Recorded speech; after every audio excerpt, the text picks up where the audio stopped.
To masu kallon mu yanzu dai a tawagar shugaban kasa wadda ta zo karkashin mataimakin shi shugaban kasa ta iso wannan wuri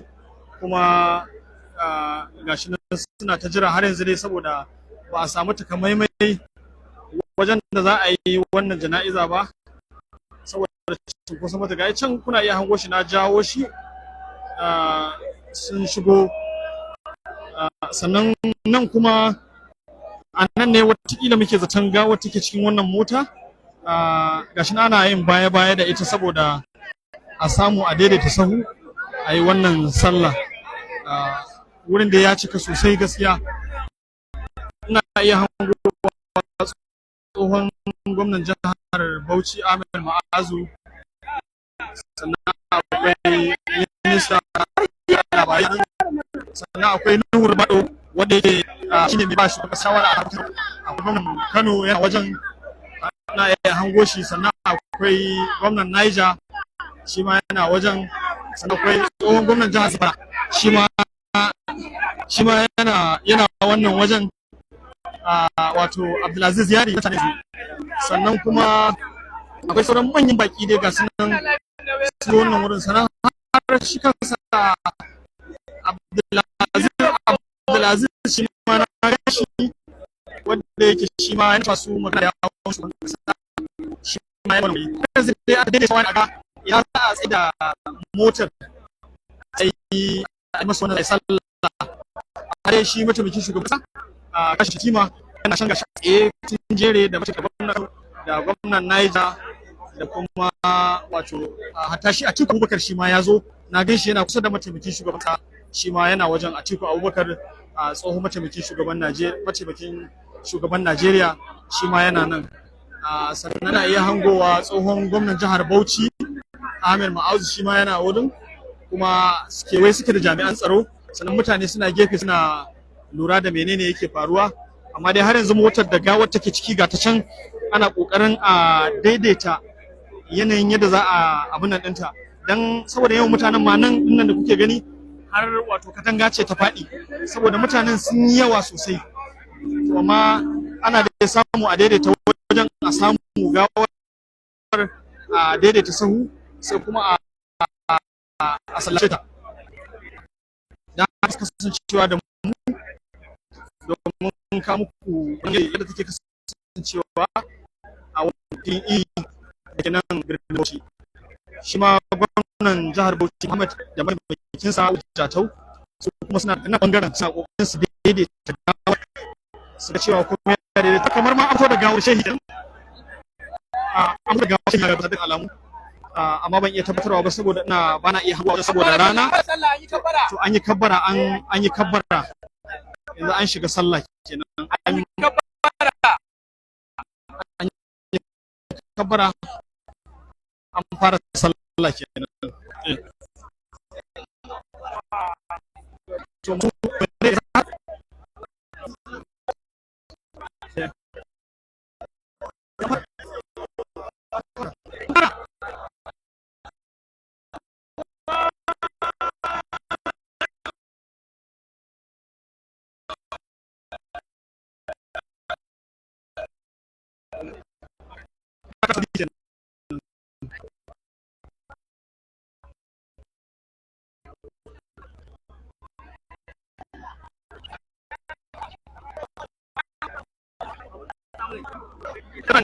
fili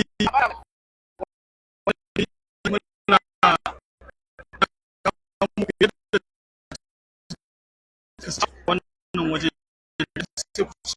da bidiyo mu sannan hankali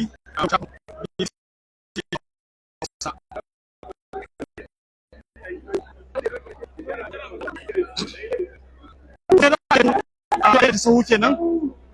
domin za a shiga za a yi wannan sallah wata mutane ne sun yawa baka iya fahimtar ma me yake kaiwa yake komowa amma dai to an shiga sallar kenan yanzu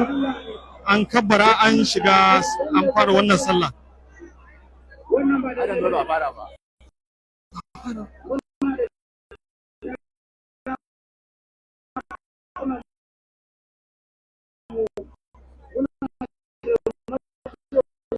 har yanzu dai ba a fara wannan sabon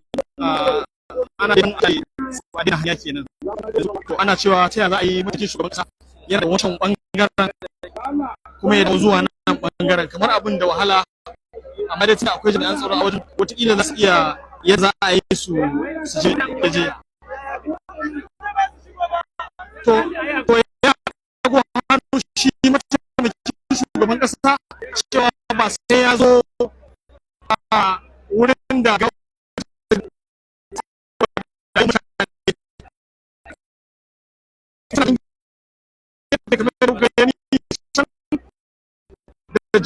a kan bakin taro na kusa da shi kuma a da rago da kuma shine a da kudin harkokin na Najeriya yana kusa da shi tugga kuma na kusa da shi yana da bulin kaya wato mai shugaban kasa shawara a taro Nuhu Rubado yana kusa da shi, sannan kuma daga gefe akwai tsohon mataimakin shugaban kasa Atiku Abubakar da fararen kaya da farar hula a jikinsa yana kusa da shi mataimakin shugaban kasa Kashim Shettima ya dago hannu cewa za su tsaya daga inda suke, in ya so su mutanen da suke can wanda suke kusa da gawar sai su sallace ta. Suna da jira kusan kamar mutane dai ana cewa su daidaita sahu, ana cewa a daidaita su a cigaba da daidaita sahu.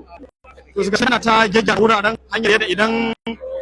idan da sallah kuma iya cewa su koma yadda za su fita. To ina ga yanzu dai shi mataimakin shugaban kasa zai shigo wajen kenan, dan yanzu an bude masa hanya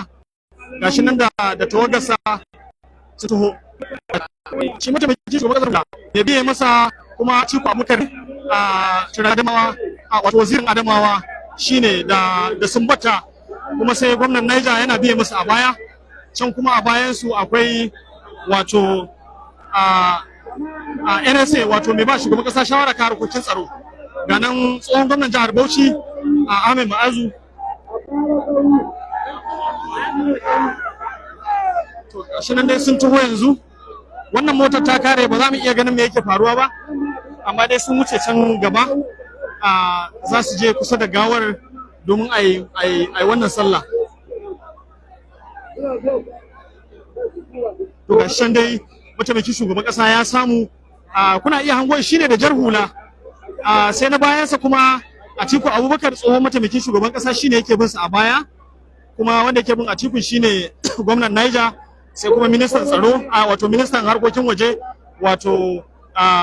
Yusuf Tugga yana baya, sai kuma gwamnan Kano yana bayan su, sai kuma mai biye musu shine Nuhu Rubado mai ba shugaban kasa shawara kan harkokin tsaro yana bin su a baya, kuma jami'an tsaro suna musu zagi ta gefe. Ana so su je can kusa da motar can kuke gani,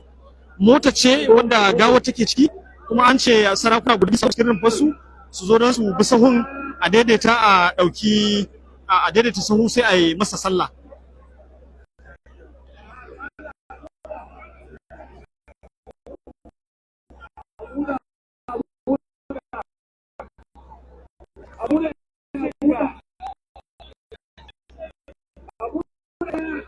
Ana cewa mun kamar gwamna ne da kansa ma ya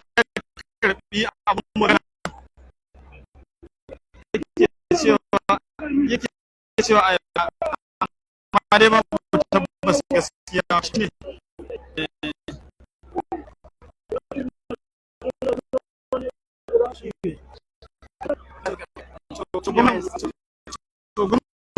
ne da kansa yake nuna mataimakin shugaban kasa shigo domin a gabatar da wannan sallah.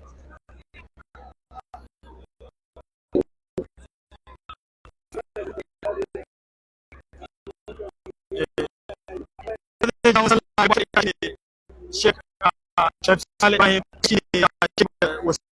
cewa gabatar da cika ba Sale ta da amfana ni kabra ko shekaru sani ya fara wani tasala ashin ana tare da ta an shiga sharif sale shi jan salat har yadda shi marga ya fada wasiya to an shiga sai an ji wani shiga ladin kenan kuma shek sale shi ke jagorantar salat a bayan ma akwai manyan shugabanni mutum shugaban kasa shi ma akwai a cikin kowa na gefen sa gwamnati Kano abu ya sai ma shi mai maki kauran wajen dausu yana gefen shi ne masu sauƙin akwai kuma shugaban sa harkokin waje shi ma ne akwai hurba da shi na gefen su na addu'ar Allah ya kasa ya kashe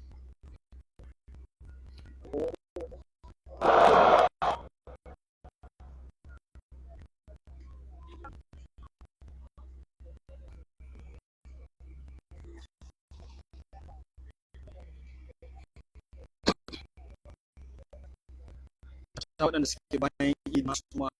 kowa ya dai taho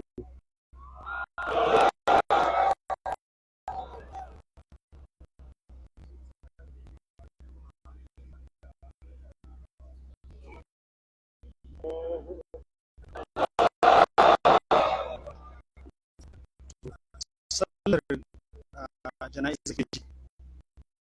Sharif Sale yake jawaban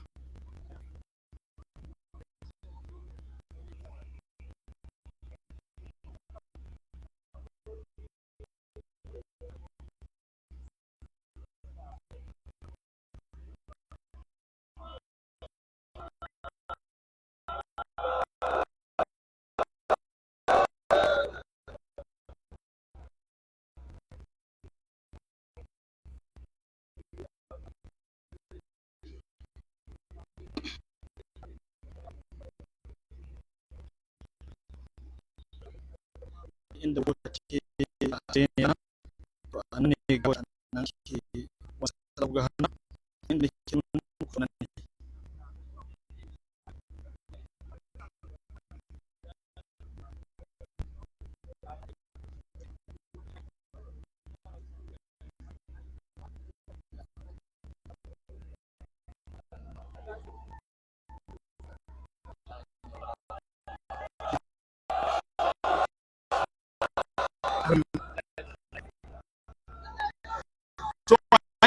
yanzu yadda sala Allah ta ma ana cewa mutane su dan tsaya yi su samu so ga shi nan dai na ga da suna kokarin sai yadda za a wato samu wata to Bauchi ne yake cewa kowa ya ande gwamnan jihar Bauchi kenan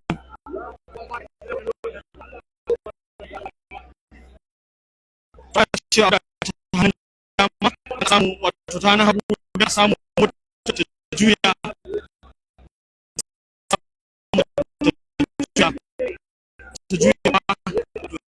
a kama hanya a masallacin sa da ke ina bibiyar mu za ku to da bidiyo kuma mutane na ta fita suna ta fita ana ci abu da fita mutane sun fara juya sa fita kan ma za ku gani yanzu ne sai fita sosai don a samu hanya da ta fita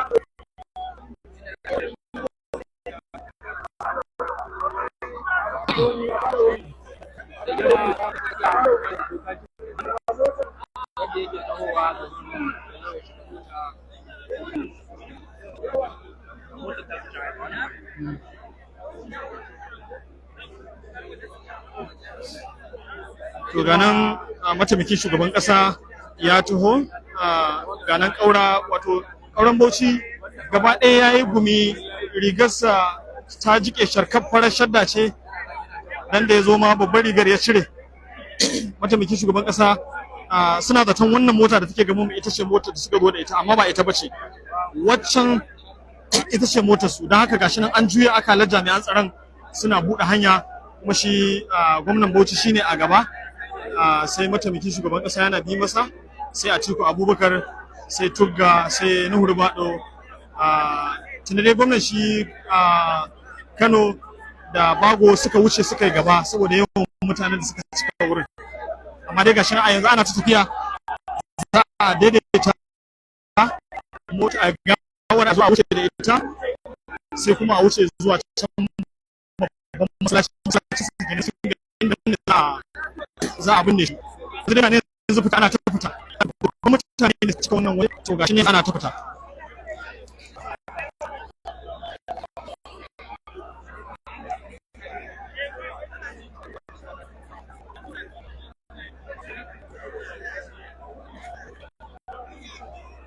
Zai su tawagar jami'an gwamnatin sun yi gaba,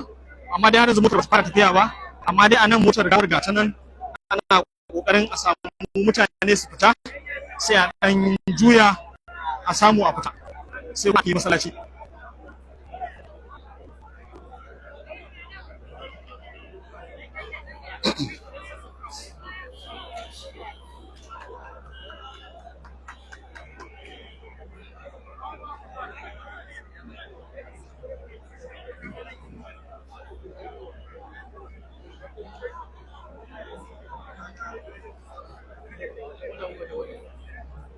Tana waje su. To har yanzu dai masu kallo manyan jami'an gwamnati sun shiga cikin mota, kuma gawar gata nan dai har yanzu mutane sun yi dafifi sun yaɓe motar, amma dai har yanzu ba a samu damar yadda za a yi a juya motar domin a karkata akalarta ta fita daga masallacin idin zuwa can inda aka haka kabarin ba. Ana dai mutane ga su dai suna ta fita a hankali a hankali, mutane suna ta wasu na tafiya cikin gari, suna nufar a can masallacin inda za a yi abin shi. An dai kala wannan sallah yanzu, kuma mataimakin shugaban kasa ya shiga cikin wannan dorar safa fara, ana jira kuma a samu sukuni sai su ƙara gaba zuwa can inda za a abin shi.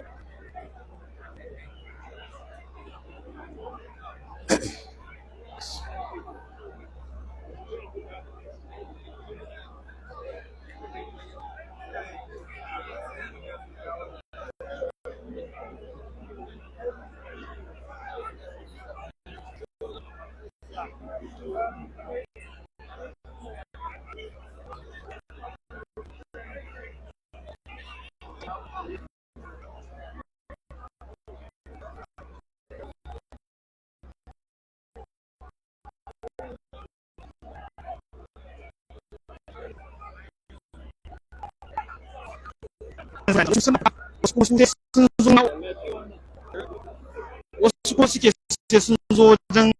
motar da gawa take.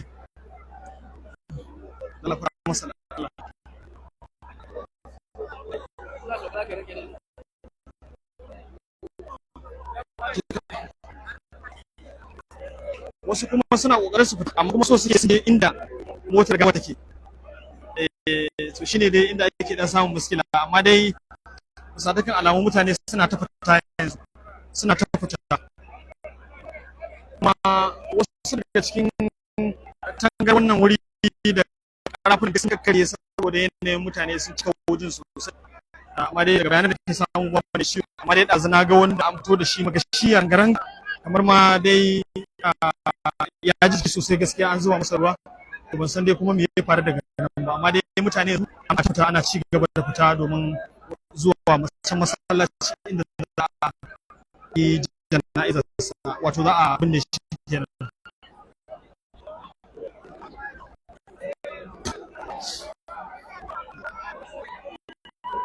Har yanzu dai motar tafi shugaban kasa da tawagarsa suna nan a tsaye, suna samu hanya sarari sai su fita.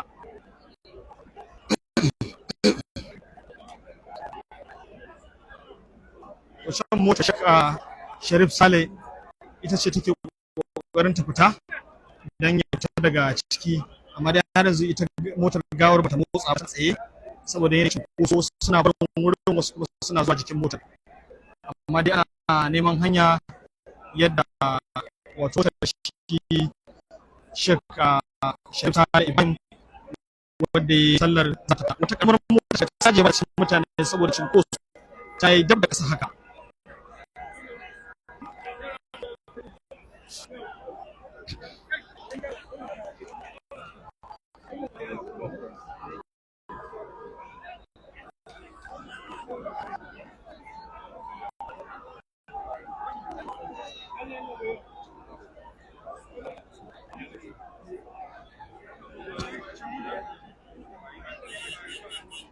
To cin motar Sheikh Sharif Sale ce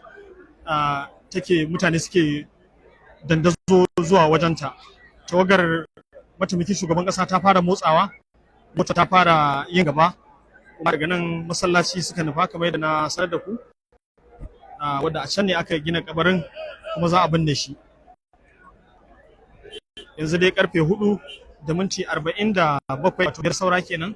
Ba mu san dai zuwa karfe nawa kuma za su isa zuwa can ba, amma tunda akwai jami'an tsaro na san wataƙila za su rika buɗe hanya cikin maslaha domin a samu a isa cikin lokaci. Gane dai har yanzu motar ta mataimakin shugaban kasa da tawagarsa suna tsaye suna jira su fita saboda can wajen ma a cike yake sosai, wajen ya tushe sosai.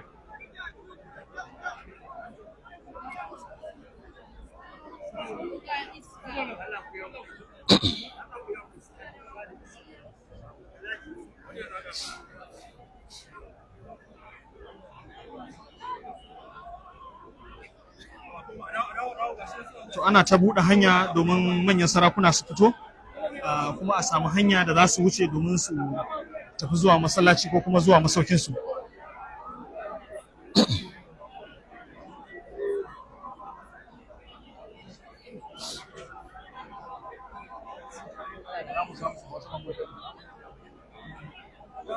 To motar tana ƙoƙarin juyawa, motar da take ɗauke da gawar, gashi nan motar tana juyawa, ana cewa mutane su kauce. Gashi nan tana yin baya. Wannan mota ita ce gawar take ciki, ba wannan ta gaba na fara ba, waccan da mutane suke kai. To a ciki take, gashi nan ta yi reverse, kuma jami'an tsaro suna cewa a buɗa a kauce don a samu ta yi gaba. Tawagar da shugaban ƙasa ta fita daga cikin harabar masallacin idin ta fita, wadda kuma wataƙila daga nan masallacin za su nufa, amma dai ba mu da tabbas.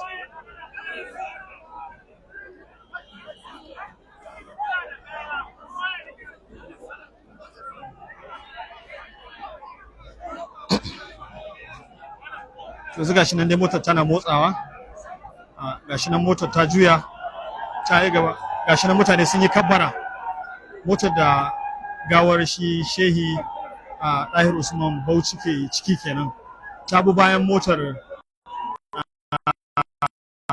tawagar mataimakin shugaban ƙasa. Gashi nan mutane suna ta bin bayan motar.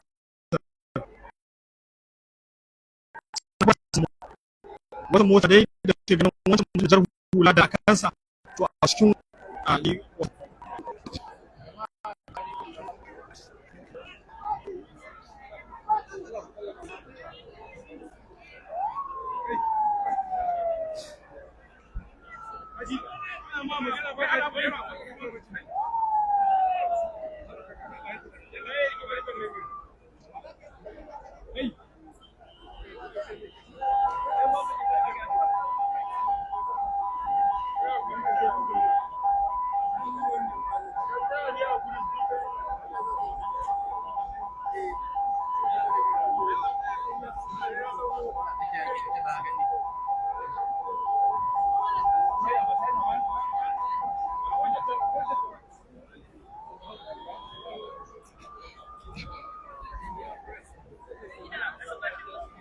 to har yanzu dai ita wannan mota ba a samu sukunin wato yadda za ta fita ba, saboda mutane suna ta zuwa jikin motar, suna ban kwana, suna ta zuwa jikin motar, duk da yake ana ta cewa mutane su kauce, amma wasu suna fita, wasu kuma suna zuwa jikin motar, suna kabbara, suna ban kwana, suna alhini da kuma nuna jimami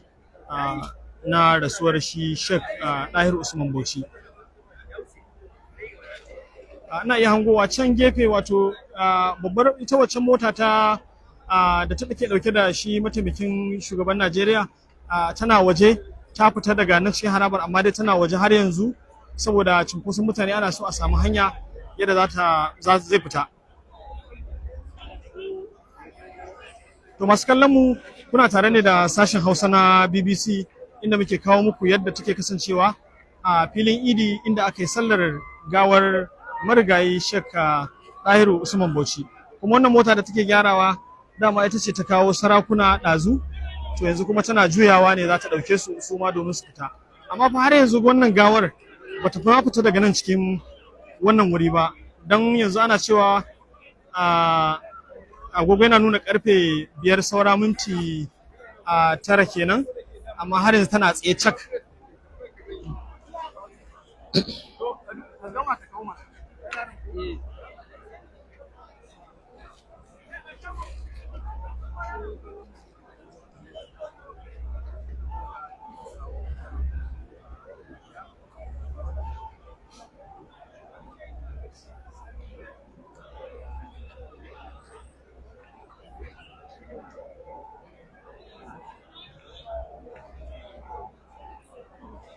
To motar tawagar shugaban kasa ga ta can ta fita, suna neman hanya mafi sauki wadda za ta iya kai su har zuwa can masallaci din.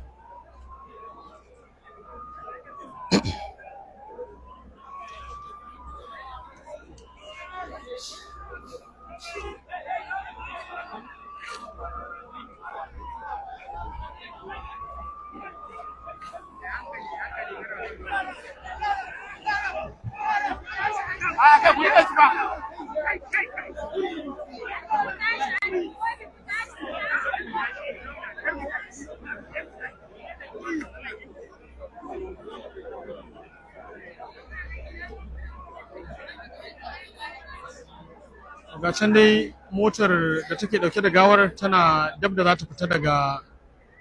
wannan filin Idi, kuma ina iya hangen wata babbar motar wato sojoji a saman ta dauke da wata machine gun wadda yake bisa duka alamu su ne za su musu rakiya zuwa masallacin inda anan ne za a binne shi.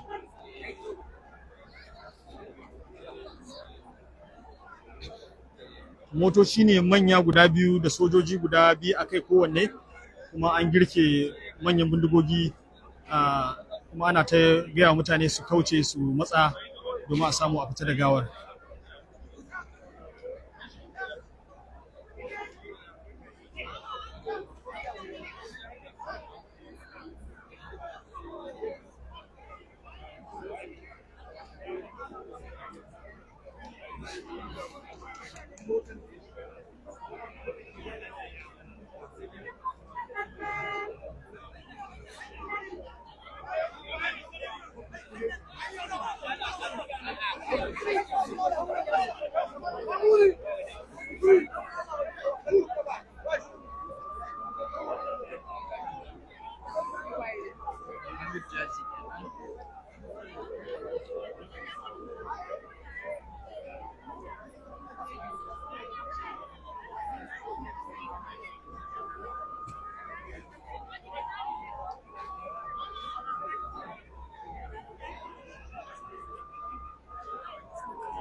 To yanzu dai gawar ta riga ta bar wannan fili, kuma jami'an gwamnati da suka zo su ma duka sun fice sun kama hanya zuwa can masallaci din. Su ma wannan mota da kuke gani tana wucewa sarakuna ne suke ciki wanda yake hada da na Bauchi da na sauran wasu jihohi duka sun zo wannan waje kuma gashi sun hau mota su ma za su fice. Sauran waɗanda suka rage waɗanda wato su ma sun zo a ɗaiɗaikun motocinsu ne. To masu kallon mu a nan za mu tsaya, idan da hali za mu sake kawo muku a wata gaba